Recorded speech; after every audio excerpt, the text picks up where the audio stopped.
Dot in এই কথাটা লিখবে, নর্মাল ভাবে এটা লিখবে। লিখে গিয়ে কি আসবে, একটা ছবি আসবে, এইরকম একটা ছবি আসবে, বুঝতে পারলেন? এরকম একটা ছবি আসবে।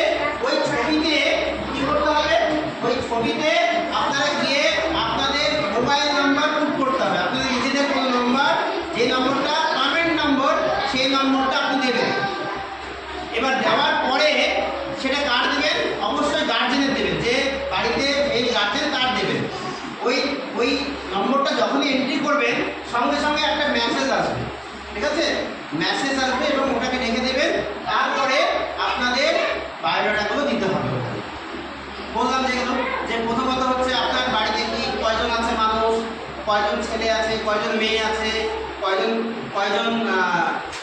ফ্যামিলির কয়জন আছে, টোটাল কয়জন আছে, কিসে রান্না করেন, বা বাড়িতে কয়টা রুম রয়েছে, আপনার ওই বাড়িটা কি নিজের না ভাড়া বাড়িতে আপনি থাকেন, এইগুলো সমস্ত কিছু আপনার যা যা ডাটা দেবে চাইবে সেগুলো সব যথাযথ সঠিকভাবে দেবেন।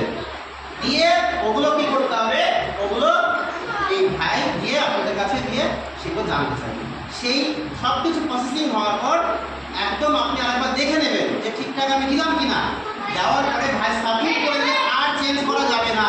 সাবমিট হয়ে গেলে কিন্তু আর চেঞ্জ হয় না, ওটাই আপনার ডাটা হয়ে থেকে গেল, একদম একদম আমাদের সেন্সাস অফিসে চলে গেল, একদম ডাইরেক্ট, কোনো কাগজপত্র নেই, ডাইরেক্ট চলে গেল।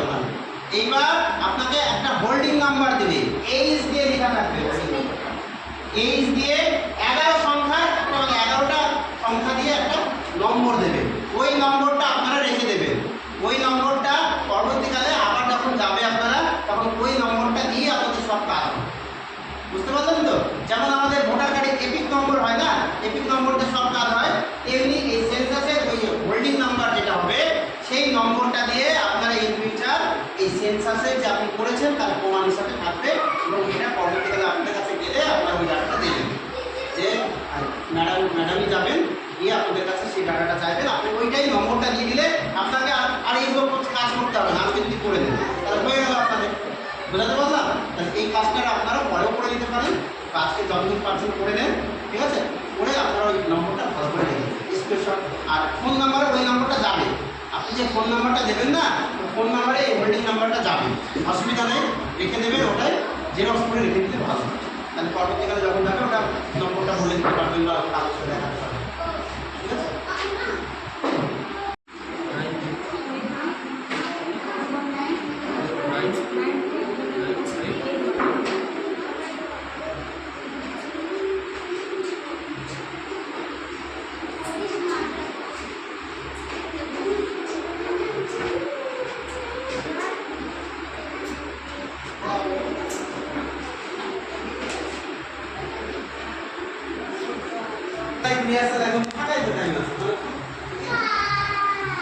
আচ্ছা নেতাজি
আছে দেখি